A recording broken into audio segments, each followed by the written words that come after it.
नमस्कार, मेरा नाम वानी डांडा है और मैं कक्षा 10वीं अ की छात्रा हूँ। मैं आज ऑनलाइन शिक्षा पर अपने नज़रिया प्रस्तुत करने जा रही हूँ। जैसा कि आप जानते हैं, कोरोना काल हम सभी के लिए एक बहुत ही विषम और अकल्पनीय परिस्थिति है। हर वर्ग के व्यक्ति पर इस कोरोना काल का दैनिक दिनचर्या पे बहुत प्रभाव पड़ा है।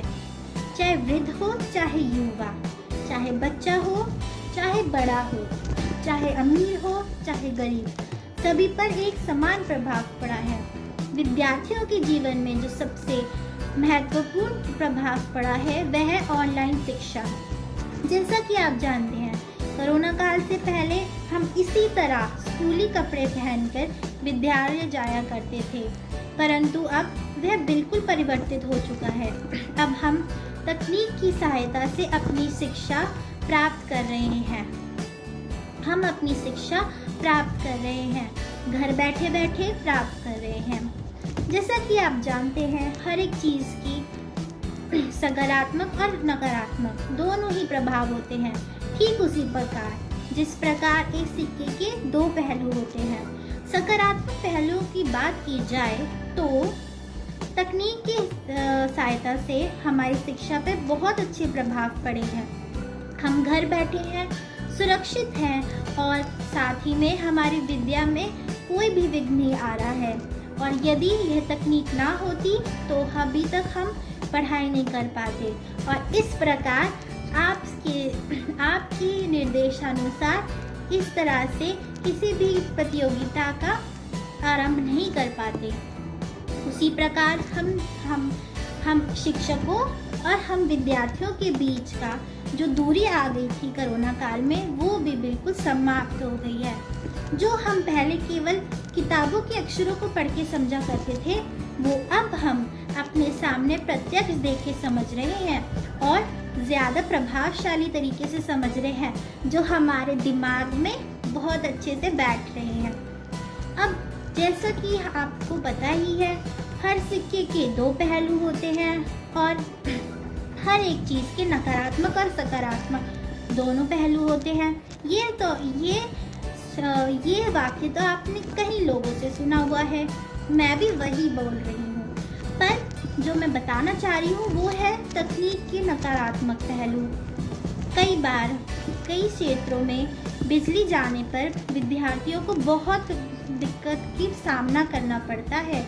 बिजली चली गई तो ऑनलाइन शिक्षा तो गई ही। कुछ लोग जो हमारा गरीब वर्ग है, हमारे हिंदुस्तान जैसा कि आप जानते हैं प्रगतिशील देश है, इसकी प्रगति पूरी तरह से नहीं हुई है। वह उसी वजह से हमारे देश में कहीं गरीब लोग के वर्ग भी हैं, उनकी शिक्षा में विघ्न अवश्य आ रहा है तकनीक के होते हुए भी, क्योंकि तकनीक को पाने के लिए हमें पैसा चाहिए होता है, जो हर किसी के पास नहीं होता। तो उसकी वजह से उनकी शिक्षा में कई मुश्किलें आ रही हैं। उसी प्रकार कक्षा में तो कोई बच्चा अगर उद्दंग मचाए तो वही शिक्षक उसको 1-2 लगाते थे या फिर सामने ही डांटते थे, परंतु ऑनलाइन शिक्षा में ऐसा संभव नहीं। बच्चे कई बार हमारी कक्षा के बीच में विघ्न डालते हैं और शिक्षक उनका पता भी नहीं लगा सकते, क्योंकि तकनीक के होते हुए ये पता लगाना संभव है। बस क्या दिक्कत है, हमें वो पता नहीं है। शिक्षा के इसके सकारात्मक पहलू में से एक ये भी है कि जहाँ पे हमारे शिक्षा पाने का, ज्ञान पाने का केंद्र एक ही था, वो अब विस्तृत हो चुका है। हम केवल इन किताबों से नहीं पढ़ते, बल्कि कई अलग अलग विशेषज्ञों के निबंध पढ़ सकते हैं और कई प्रभावशाली लोगों की किताबें पढ़ पाते हैं। नकारात्मक पहलू भी बहुत हैं, जैसे कि मैंने अभी बताया, कितने विद्यार्थी हमारी कक्षा के बीच में दुर्व्यवहार करते हैं और शिक्षक उनका पता भी नहीं लगा सकते, क्योंकि वह तरीका हमें पता नहीं है।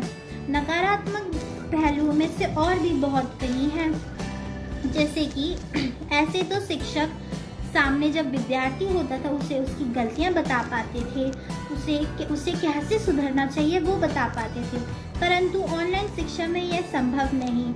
बच्चे तो नेटवर्क इशू कहकर बहाना मार के बोल देते हैं कि टीचर से हम बात नहीं कर सकते, परंतु यदि कक्षा में हो तो बात तो करनी ही पड़ेगी। बात तो उन्हें करनी ही पड़ेगी और उन्हें सुधारा भी जा सकता है। तो बस यही है मेरे विचार। आशा करती हूँ आपको मेरे विचार पसंद आए हो और मेरी प्रस्तुति भी। धन्यवाद।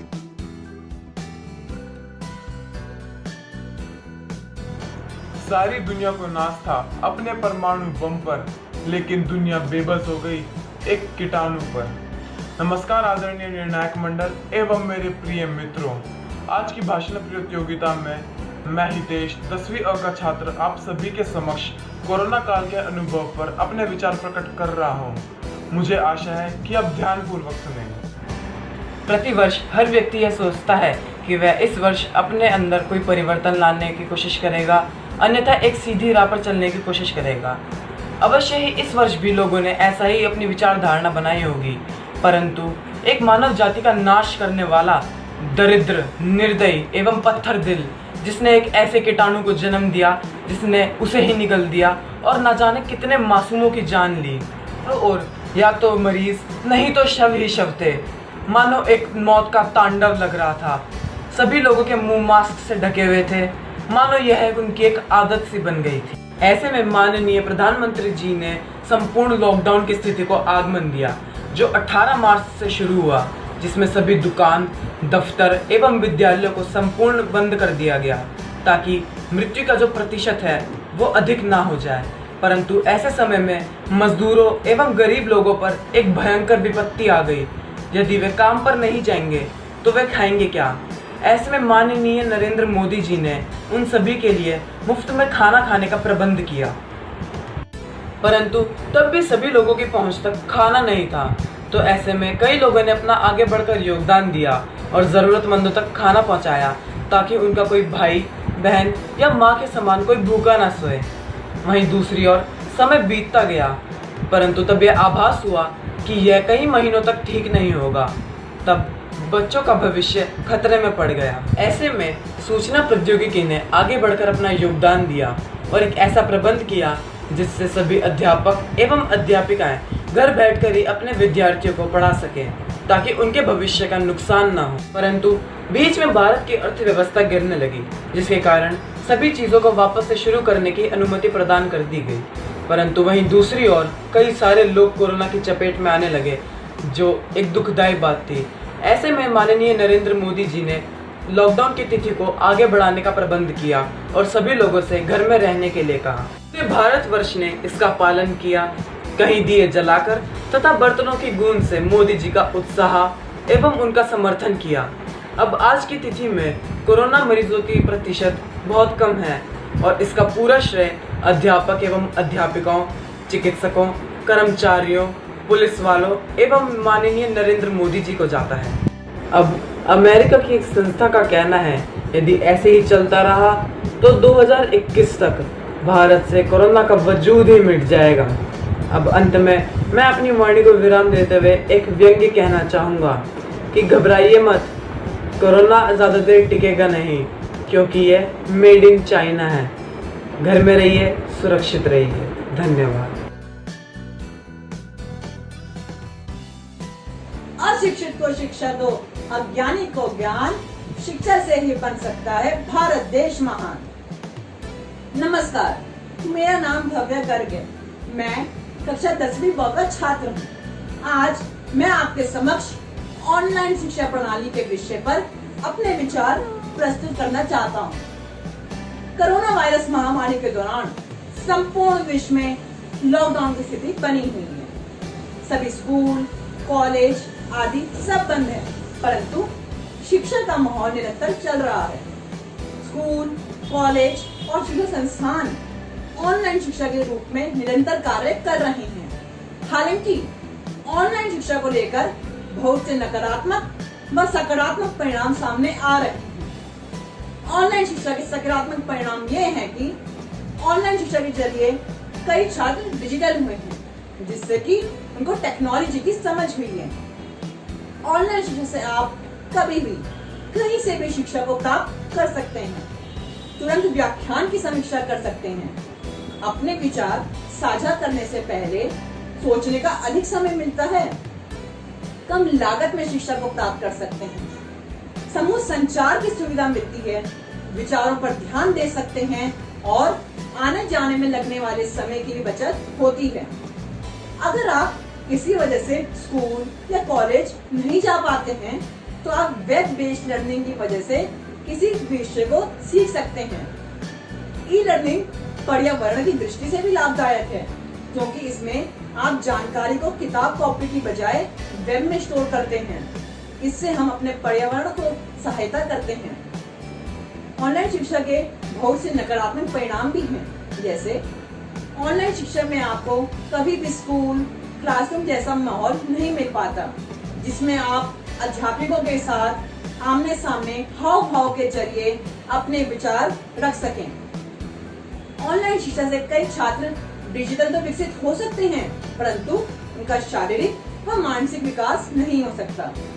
ऑनलाइन शिक्षा से कई छात्र मोबाइल, कंप्यूटर और लैपटॉप पर ज्यादा समय बिताने लगेंगे, जिससे कि उनके स्वास्थ्य पर बुरा प्रभाव पड़ेगा। ऑनलाइन शिक्षा से आप सरल विषय तो आसानी से सीख सकते हैं, परंतु अधिक कठिन विषय को सीखने के लिए ऑनलाइन शिक्षा उतनी कारगर नहीं है। उत्तम शिक्षा वही है जो हमें सिर्फ जानकारी नहीं देती, बल्कि हमारे जीवन को समस्त अस्तित्व के साथ सद्भाव में लाती है। ऑनलाइन शिक्षा में अनुशासन की कमी भी होती है। स्कूलों में आप निर्धारित समय पर गृह कार्य व कक्षा कार्य आदि करते हैं, परंतु ऑनलाइन शिक्षा में निर्धारित समय पर कार्य नहीं हो पाता। स्कूलों में बच्चों की योग्यता को जानने के लिए परीक्षाएं व गृह कार्य आदि दिए जाते हैं, जिससे कि शिक्षक जान सकें कि बच्चे कहाँ पिछड़ रहे हैं और बच्चे कितना ज्ञान प्राप्त कर पाए हैं। इससे बच्चे भी अपने आप को भली भांति परख सकते हैं। परंतु ऑनलाइन शिक्षा में आत्म मूल्यांकन की कमी भी रहती है, क्योंकि इसमें बच्चे सिर्फ ई पुस्तक पढ़ते हैं, लिखित कार्य व परीक्षाएं नहीं होती। ऑनलाइन शिक्षा के सभी तरह के पहलू हैं, परंतु यह कहना गलत नहीं होगा। इस वैश्विक महामारी के दौरान ऑनलाइन शिक्षा प्रणाली ने छात्रों, शिक्षकों और शिक्षा संगठनों की पढ़ाई को सुचारू रूप से चलाने में काफी मदद की है। अंत में मैं अपनी वाणी को विराम देते हुए सिर्फ यही कहना चाहूंगा, सही शिक्षा वही है जो विद्यार्थी में नैतिक व आध्यात्मिक मूल्यों को विकसित कर सके। सही शिक्षा वही है जो विद्यार्थी में नैतिक व आध्यात्मिक मूल्यों को भी विकसित कर सके। धन्यवाद। माननीय अतिथि महोदय, सभा में उपस्थित सभी सदस्यों का हार्दिक स्वागत एवं अभिनंदन। आज मैं आपके समक्ष ऑनलाइन शिक्षा के ऊपर अपने विचार व्यक्त करने के लिए यहाँ उपस्थित हुआ हूँ। कोरोना वायरस ने मानव जीवन के लगभग सभी क्षेत्र को प्रभावित किया है। दूसरे क्षेत्रों पर इसके व्यापक प्रभाव धीरे धीरे सामने आ रहे हैं, लेकिन शिक्षा व्यवस्था में तो अभी से ही असर दिखने लगा है। हालांकि इसके नुकसान को कम से कम करने के लिए केंद्र सरकार ने भारत पढ़े ऑनलाइन योजना पर काम शुरू कर दिया है। इसे और बेहतर बनाने के लिए उसने जनता से सुझाव भी मांगे हैं। इसके तहत स्कूली शिक्षा से लेकर कॉलेज स्तर के इंजीनियरिंग सहित सभी पाठ्यक्रम यथासंभव ऑनलाइन शुरू कर दिए हैं। भारत चौथी क्रांति यानी डिजिटल युग में काफी पहले से प्रवेश कर चुका है।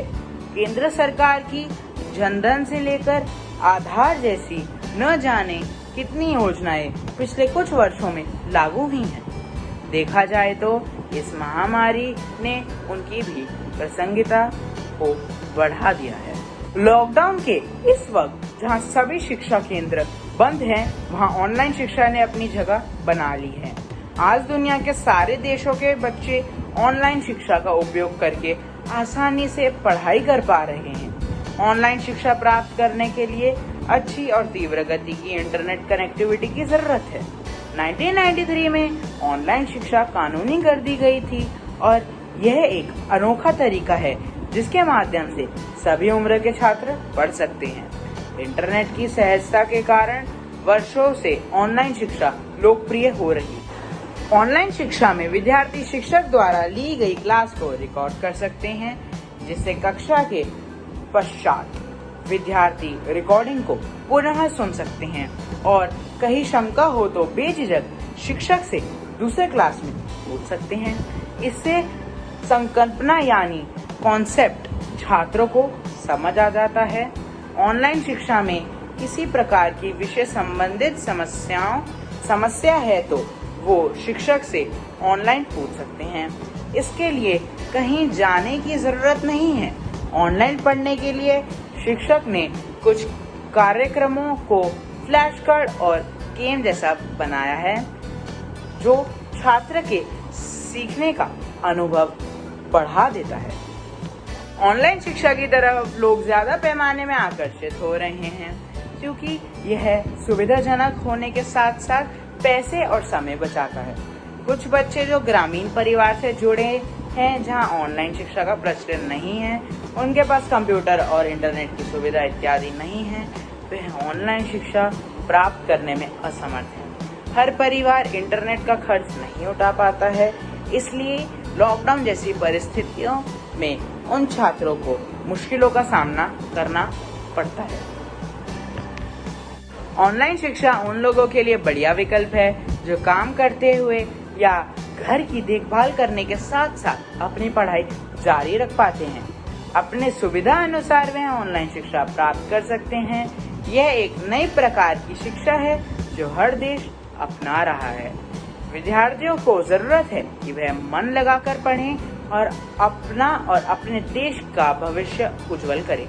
जो बच्चे ऑनलाइन शिक्षा को पाने में असमर्थ हैं, उनके लिए निःशुल्क ऑनलाइन शिक्षा की व्यवस्था करने की जरूरत है, ताकि शिक्षा से कोई वंचित ना रहे।